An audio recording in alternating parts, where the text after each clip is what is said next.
What do resilience and living the moment have in common? For Danny Efron, they were the lifelines that carried him through two battles with brain cancer and ultimately helped him rise to become a top sales executive in the cancer treatment industry.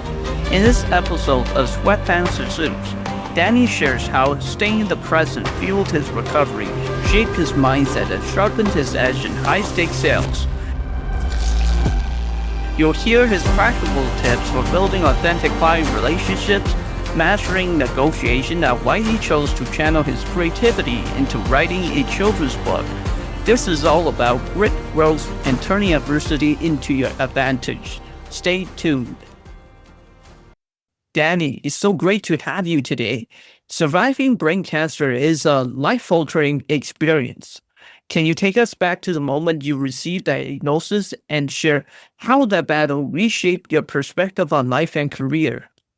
Oh, absolutely. Well, to start off, my career really wasn't in the cancer space. I was in the entertainment space. I was a writer before. I kind of worked in PR, and I would, just do. I was kind of focused more on that space. But then when I was 35, I was first diagnosed with brain cancer. But kind of just to back up to kind of what led into, this transition in my life and in my disease. Cancer has really affected my life from the very beginning. When I was 7, I lost my grandmother to leukemia. When I was 26, my dad passed away to prostate cancer. When I was 30, my aunt to ovarian cancer. And then when I was 35, and this was the day before, I went in for major brain surgery to remove a large cancerous tumor from my parietal lobe. That's when my mother died of pancreatic cancer, stage 4. She was only diagnosed 2 weeks prior to that. So that was really, a crushing blow on me. My mother was my best friend. And at that time, I fought through my battle. Thankfully, I had a very successful battle that ultimately led me cancer free for 7 years. But, at that time, I decided that I was going to pivot my career. I wanted to use, I'm an award-winning public speaker. Like I said, I'm a writer.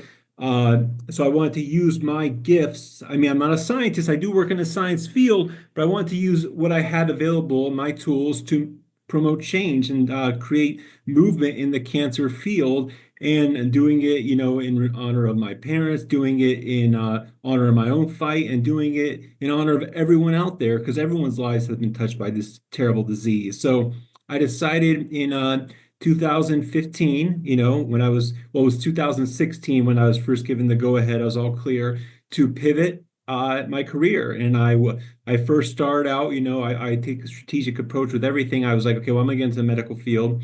So I was a personal trainer back when I was in college. So I was like, well, let me get a job at Lifetime Athletic Club as a master trainer there. So I joined them, and I only did that to network, to meet people. And it was successful. I knew they had a very high clientele. I was able to meet some very influential people in the medical field. And that ultimately led me to my first position in medical sales that was based in uh, Arizona, based in Phoenix, Arizona, for a medical equipment company called Ameriglide. And that was, my first really intro into the medical space. I went into Ameriglide. I became a top salesman there. And then at that time, I was also, doing cancer advocacy work. I served on a couple cancer boards that did runs. And I knew, but the biggest arena, of course, the place where you can really make change is to go before Congress, to where the money is, and really create movement. So I was contacted by the American Cancer Society because I expressed interest, and they reached out to me. They really understood my story. They saw my passion, so they pegged me as a lead ambassador. And long story short, I was able to work with them. I spoke to members of Congress 4 times, twice on Capitol Hill, 2 during COVID. I helped pass different cancer bills legislation, and also helped pass over $10 billion, and actually quite a bit over. I don't know the exact number, but definitely 10 billion plus in cancer research funding and preventive programs on a national level. So that was really a big win for me. I went into it with a place of passion to create change. I was able to do that. And during that, I was able to really build up my own career in the cancer space. And I ultimately joined a fabulous company who I really believed in called Veritas Medical Solutions. As I said, we do radiation shielding for cancer treatment centers. We have the best technology, the best doors. I remember when I was sick going through this massive door. It was super slow, it was so annoying. And, Veritas, our door is quick, fast, noiseless. It really makes the experience more pleasurable for the patient, but it also provides 100% radiation shielding guarantee, so it protects the staff working there as well. And then not only do we work in the medical space, but we also work in the industrial. So, like for example, I'll do shielding for non-destructive testing for rockets going into space or for nuclear fusion. So I'll work with companies like Blue Origin, NASA, SpaceX. So it really is an exciting field. I like it. Not only am I able to contribute to the cancer community, but I'm also able to contribute to the larger industrial community in a space that's, very exciting and innovative and something I really enjoy. So yes. Wow, that was a very impressive story.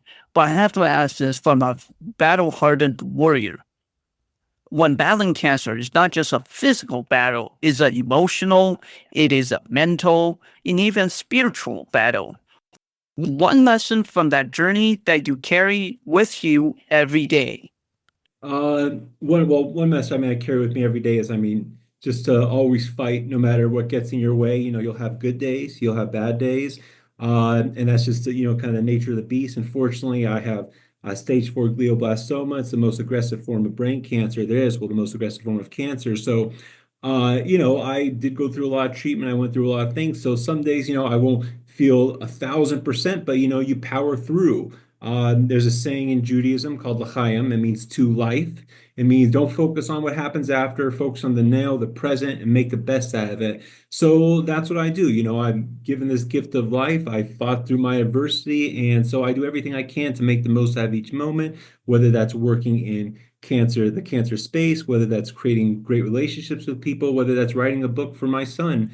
I just live every moment to the fullest. And I know there's one thing that I like to mention is people always say, after you go through cancer, you look at the world completely different. That's true in some respect, but still things still bother you. Life still plays. So it's not like, you're given this card that, okay, nothing's going to bother you anymore. That's not the case. You still get that middle seat in the airplane. The guy in front of you in checkout's taking way too long. So there's still things there. But of course, it does give you a perspective that when things get in your way, you can either choose to lay down or you can fight. And I don't believe in laying down. You could be sad for about a little bit. And of course, it does take a mental toll and it will kind of knock you down spiritually. But how you fight through that adversity and get up is really what defines you. And that is kind of what I stand for. The power of fight, like as my YouTube channel. And that's what I believe in. I believe in if something gets in your way, you push past it, you fight through it. You never say die, and you just do what you can to, make a bad situation into the best one you can. Philosophy of Hayam, focusing on the present, right? So Yeah. now that you transform that experience into a career in medical sales, helping patients and professionals on the front lines, Yeah. how has your personal journey influenced the way that you approach this industry? Well, my personal industry is my personal experience is really a big key part of it because, like I said, I like to do things from a place of passion. If I don't have heart involved in something, I'm not really that motivated. So I I use my story a lot just to express, that what I'm doing, I believe in. I wouldn't be with a company that didn't believe in what they're doing. I didn't believe in the technology. I didn't believe they're actually there to create change and save lives and make a more pleasurable experience for the cancer patient and the provider. So, I do use my story. I tell people that, I'm not here just to be some salesman, just to, sell you this. I'm here to give you peace of mind. I'm here to show you a better way. And in sales, and I've been involved in sales a long time in my career, people do business with people they like and they trust. And if you can show that trust, you can show that ability to like, and then if you could couple it with that passion behind it, that's really going to set you up for success because, people are visceral beings, and then if your emotion is engaging and you are interested, and you're showing a sincere passion, not cheap flattery or, just grift. But if you're being sincere about it, that will rub off on that person you're speaking to. And, when they're ultimately making that decision at the end of the day, they'll be like, yeah, this other company has got a good product, but this guy, he's done it before. He's been through this. He believes in it. And I don't think he would be there pushing this if this wasn't something that, he would vouch for himself, which I absolutely do. So, basically that's just something in sales. You have to uh, believe what you're selling. You have to want to be someone who would use what you're selling. And I know a lot of times, you're in a position that's just more of a job, things like that. But Dr. Wayne Dyer had a great quote. He said that if you change the way you look at things, the things you look at change. So I've had jobs before where I didn't enjoy it, but I did my best to change the way I looked at it. And ultimately, when I did that, things improved. So, yes.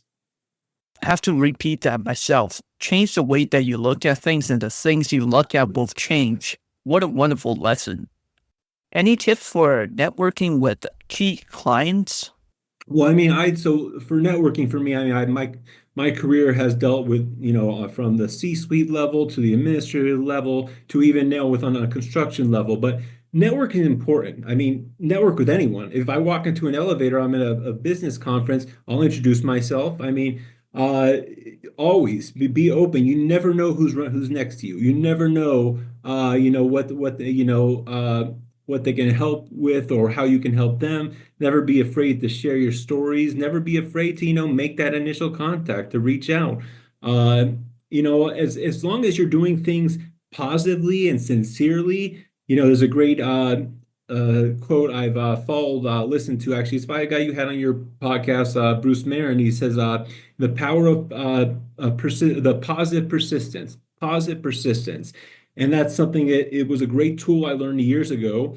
That if you're positive, you can be persistent. And, as long as you're staying above board, or you're not doing anything that's going to personally affront them, you can reach out multiple times, and people will look at that and, that they'll recognize that positivity, recognize that you're actually there to try to, either help them or solve an issue or remedy a situation that they're going through by what you're selling. But positivity is big and just not limiting yourself to staying boxed in. Open yourself up, talk to people. And I know a lot of people, when it comes to being the extrovert or an introvert, it'll be a little bit outside their comfort level. But honestly, if you're looking at it positively, I mean, the worst thing someone could say is no, or they're not interested, and then you just let it roll off your shoulders. Don't take it personally. People take things too personally sometimes. But just by using that ambition and that extroversion that's pushing yourself might lead to the next $1 million deal you close. So Oh, wow. yeah, So it's really about inspiring change and be that helping hand and be genuine. yeah, Um, absolutely. A genuine is being genuine is Genuine. a big thing, especially nowadays. A lot of people, they just want to tell you what they think you want to hear, and that's may work one or two times, but it's never going to work in the long run. You'll never really find success, going with an insincere approach like that. Be genuine. And at the beginning of the story that you shared about how you testified before Congress, well, I think that was an amazing thing. I think that's very few people can do that. Can you just talk more about how you prepare for that speech and how you manage to calm down your nerves before testifying a lot of these important peoples? Yeah, so well, I mean, one thing about me, and this is a part, I mean, I'm very lucky in this one respect. I when I speak in front of people, something just happens. It's very strange. Like I click into gear. I've always been like that since I've been a little kid. I remember my parents put me in a talent show in kindergarten. I was playing Huckleberry Finn in the musical Big River, and I remember I was so scared and nervous before, and then as soon as like the lights went down, something just happened, and I clicked in. I did the little dance and song, and I've been like that my whole life. So of course, there's nerves going in when I'm I know when I'm going, I'm speaking to these different members of Congress, and there's some from completely different political ideologies. Of course, cancer, I don't get partisan at all. Cancer is a nonpartisan issue. It's touched everyone's lives individually, but still you want to be able to speak to them, speak to what drives them. That's a big part of sales, of course. But really, it was just understanding who I'm talking to, being as best prepared on the back end as I can, even though I know I can flip into gear, I always want to make sure I'm prepared. So for example, a trick I use in my career is since I do and from I am a speaker, I do give public speeches. Whenever I'm going into any kind of sale or anything, I'll create myself like a speech, like I'm going to give in front of a room just to get that in my mindset. They say, build your weaknesses, but don't dismiss your weaknesses, focus on them, but really focus on building your strengths. So I always knew that was a strength of mine. So before I would go in to meet with certain Congress members, I would have a speech prepared, like I was just, going to give it to myself in the mirror. And then I always knew I could when I get to, a question, if they ask me something, I say, okay, well, this is this part of my speech, and I could jog my memory back. So I'll use little tricks like that. Really, you have to find your own little things that help. When I was a kid and I would go into a test, I remember I had a tool where I had a list of letters that I would write, and each letter meant something that was going to be on the test when I think, and I would just this huge list of letters. I just every down. So when I knew that question would come up, I could just reference that letter and be like, okay, that's what triggered my memory. So yeah, I'll use tricks that work specifically for me, or I'll look elsewhere. Like I said, there's some great people out there. Simon Sinek, of course, how he talks about the why behind things, and then the former Dr. Wayne Dyer. There's a million different resources out there, but of course, it's really putting yourself out there, finding what works for you, and then yeah, driving that home and just not being afraid. I mean, nerves are healthy. If you don't get nervous before something, then that's there's probably something going on bigger than that. But I always have a little bit of nerves before I go in, but I let those fuel me. I don't let those overcome me. I let those be the things that kind of gives me that extra oomph to power through. So, in summary, practice makes perfect, and let your fear become the driving fuel for moving forward. And sales and storytelling seem like two different worlds, one driven by numbers and one driven by imagination. So, how do you balance the corporate mindset with creative storytelling? Yeah. Well, so with that is I never consider myself a salesman. I consider myself a relationship builder, and storytelling's a part of it. I'm not trying to be a square peg and fit myself into a round hole. I know, what I'm gifted at. I know how I'm a good communicator. And if I'm just there selling on numbers, I'm not going to be successful. I know that I need to have a story behind it. I have to make it into a story because I'm a storyteller, and when I learn things, I like a story to be told to me. I like it for it to be engaging, and if you can engage someone, on any level of sales, when you're talking about sales, you're always talking about the features and the benefits. But you don't want to just go, okay, well, this is this feature, this is this feature, this is this benefit, this is this benefit. Their eyes are going to roll over. Craft it in an engaging way. Create a friend, make that relationship. First, really find out who that person is, form that relationship. Don't let the relationship just become a subgenre to meeting your numbers. Numbers are important, but ultimately, like I said, people do business with people they like and they trust. So building a relationship is a real big part of that. So I will couple that with my storytelling ability. I will couple that with my genuine affection for getting to know people. And I like hearing other people's stories. I don't just want to be the storyteller. Everyone has their own story. Everyone is the lead character in their own show. So get to know that person, break down those walls. And someone could be as completely, diametrically opposed to everything I stand for. I can still find that common thread where we will get along. There's very, very few people that I will, walk away from and say, okay, there was no benefit to that relationship or no benefit to that conversation. So Oh, never count wow. yourself out is essentially what I'm saying. Find there's a way. There's a way to everything. You just got to really understand yourself.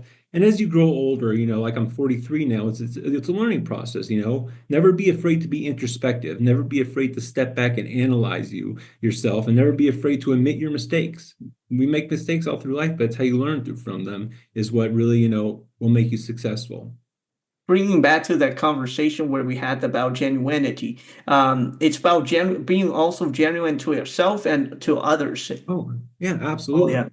Yeah, yeah. No, I mean, if I wanted to be an actor, I would have gone to Hollywood, which was something I considered at first. But no, you have to be genuine. You know, I hate like car dealers, like car salesmen. They're the worst, Yeah. And you get these cheesy salespeople. You walk through the mall and they're trying to sell you stuff, and it's just like the second you engage with them, you're just itching to get away. And if you really want to be successful in sales, especially getting large sales, like closing a multi-million dollar, account, the last thing you want is that person to be like, okay, where's this guy spiel and let me get out of here. No, you want to, take a strategic approach with everything. With everything I do, I take a strategic approach, and that requires time beforehand thinking about it. I know people say, oh, fake it till you make it. Fake it till you make it only works for so long, and you will eventually get it figured out. Oh, that's real nice. I Yeah, love how you provide an example what not to be a car sales yeah, salesman. yeah, yeah. And No, your children's book, how Eddie put a smile on the moon, yeah. right? Yes. Marcia Nucci. Oh, look at that. There you go. Oh, I'll well, make actually, sure to link it's that picture blurred. in So Amazon. yeah, I It's know on you'll post Amazon too, it. eh? Yeah, so it's on, you can get this book. Well, everything is on DannyEfron.com. You can go there. You can see, read about me, read about my legislative work, see, pictures of my dad when he won his Academy Award, things like that. But then you can also purchase a book. The book is available, which I have the links on my site. You can get both the hardcover and the paperback at Barnes and Nobles. Barnes and Noble. And you can also get the paperback Amazon edition at Amazon as well. So there's multiple places you can get it, but yeah, Barnes and Noble and Amazon are the places you want to go to. I'll make sure to put the links below so the audience can reach out. And Excellent. your children's book marks a new chapter in your journey. What Yeah. message do you hope the young readers and maybe their parents to take away from it? Yeah. Well, my children's book, it's this big grand adventure, but basically it's just a disguise for the power of overcoming adversity, of being of perseverance, of obstacles will get in your way, but you power through them. Never be afraid to dream big. My whole life I've dreamed big, and that's kind of helped me get to where I am. I remember before when. I say, well, I'm going to go to Congress. I'm going to speak to these people. And they're like, why don't you start small? I don't start small because I'm a dreamer. And I'm like, if I can start big, why not? Why limit myself? And I know, that has to be sometimes calibrated and really looked at and specifically what you're doing. But, I'm one to shoot for the moon. And quite literally in this book, my son, he shoots for the moon in it. And it's pretty funny because it started off as just a bedtime story off the top of my head. My son was in his toddler bed at the time. He's 7 now. He was around, I think he was just turned 4 maybe. And I just told him the story off the top of my head about, a dad telling his son the moon has a smile on it. And the boy looking up and saying, well, the moon doesn't have a smile, it has a frown. And then he has this creative way of like this moment where he learns about space travel, learns about the moon. And in the story, the creative license I take, his dad's like an aerospace engineer. So ultimately, they're able to go up to the moon. And as Eddie realizes, the moon is not some magical figure in the sky that he can tell a joke to.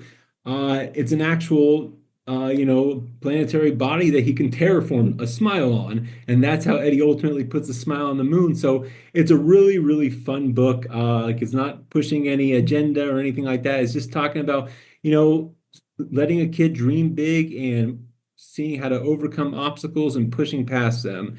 And the book has been one of the greatest things, one of my greatest passions, projects I've done in my life. And my son is over the moon with it. I mean, I've spoken to his school. I got to read it in front of his entire school, and it's become our bedtime story every single night. But it was funny, he's the one who told me to write it. I remember after I finished that first story, him getting up from a toddler bed and saying, Daddy, wow, I want to watch that. I want to read that. And I remember taking a step back and I walked into my office and I was like, wait a second, that was actually really good. And I just, started the process of putting it down on paper. And yeah, and I was able to find an amazing illustrator, multiple #1 New York Times bestselling illustrator, Andy Elkerton.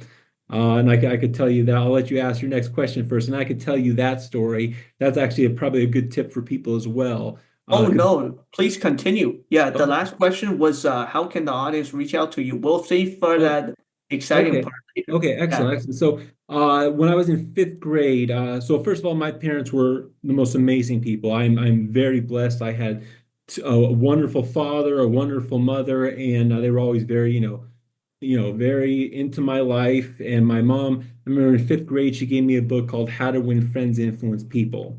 And this book really changed how I looked at things. But one of the tools I picked up in it was Dale Carnegie, when he really admired someone, he would write them a letter, a sincere letter, never cheap flattery, but he would write them a letter, expressing admiration. I believe he did it to, like I think it was like Andrew Carnegie he wrote to. So like some of these really big, titans of industry. So I would read my Sundays books, like How to Catch a Leprechaun, How to Catch a Unicorn, that were illustrated by Andy Elkerton.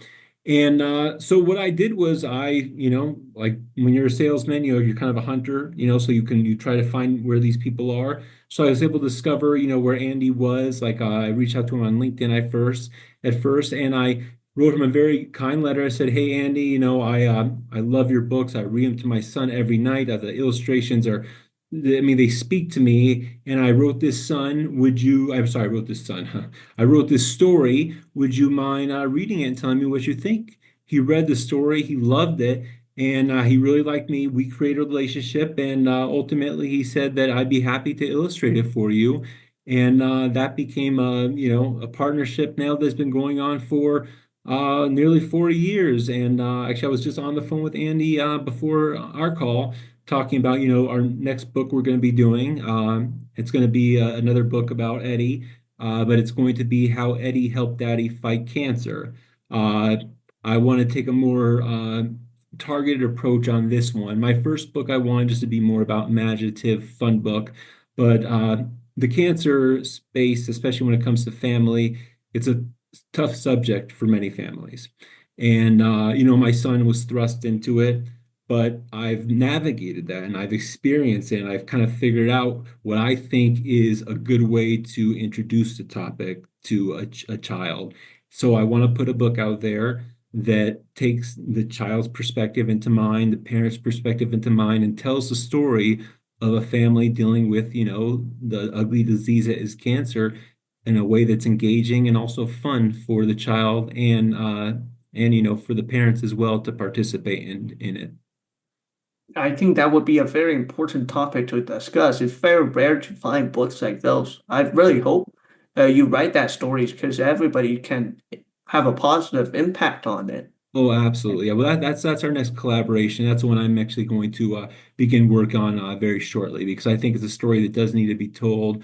Because I mean, my son, he's a amazing little guy, and a lot of people, they want to hide things, and they don't really give children sometimes the credit that they deserve of where they can really, understand things that they might be think it's way too high level, but the bottom of the line, there's this innocent soul who loves you, and you're going through something, and it's hard, to hide certain things from them. So I think this is a good way to, as a good intro to families to bring up this subject because, like I said, cancer touched everyone's life. For, every father out there like me, there's 10,000 other fathers who are dealing with a similar kind of battle, and they have their kid that, they want to be able to talk to or at least explain why they have these massive stitches in their head, like I had. So yes. Oh, wow.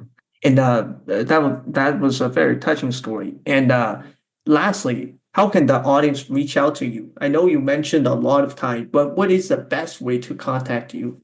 So the best way to contact me is you can, well, I mean, my email is speakerdannyefron.com, but the best way is, reach out to me on my website, dannyefron.com. reach out to me on LinkedIn, social media, on Instagram, Facebook. If you go on my website, all my links are there. I'm pretty responsive. You can go to my website my YouTube podcast, The Power of Fight with Danny Efron. But yeah, no, feel free. You can email me directly. But I'd really like if go on, follow me on social media, like and subscribe to my channel, share my social media with anyone who you think they benefit from it. My whole thing is about providing inspiration, providing people with someone who's been there before and can say, hey, this is going to be a battle, but you can get through it. So yeah, and I really appreciate everyone to go out and get my book. I think it's a great story that can really be a good addition to any household, especially for a father and a son. It's a really, good relationship book to read between that parameters between a father and a son. So yeah, please go out, get my book. It's DannyEfron.com. Danny, I'm pretty much Danny Efron and everything. Like on Instagram, I think I'm Danny Efron1. But if you just type Danny Efron and Efron's Efron, you'll be able to find me. And yeah, and if you get my book, please, I'd appreciate you reviewing it as well on like Barnes and Nobles, Amazon. The goal is to get this in bookstores nationwide as opposed to just a few areas. So I really want to, build up those sales and get those reviews in so I can make this book easily available to everyone where they can just walk into their local bookstore or Target or Walmart and pick it up. And yeah, I mean, I have plans for this also that I'm hoping maybe to turn this into like a short that will go maybe for like a cartoon, like a Pixar movie. So I'm always, dreaming big. But yeah, this is, my first real big thing. So I really appreciate the support. It would, help me in my ongoing, journey with creating content and also, spreading a story that's very near and dear to my heart that was just done out of a place of love for my son. Mm. I highly recommend the story. Make sure you check it out. And it is an honor to hear all your stories, Danny. And thank you so much for your lessons and word of wisdom. I can use them myself in my daily life. I think you impacted, if one person you impacted, then count me in. Well, thank you, Jerry. I appreciate that. Well, I give kudos to you, Jerry. I know you're very young. I mean, and you are really making things happen. So I like that. Lao Tzu said, the first step to the 1,000-mile journey begins with that first step, and you're taking that first step and others as well. So I look forward to hearing how your career goes as well. I see great things on the horizon. Success isn't just about the title, it's a journey. Sweatpants Suits interviews the world's most interesting career professionals, uncovering the lessons, setbacks, and breakthroughs that shape fulfilling careers. Whether you're just starting or making your next big move, these conversations will help you get there.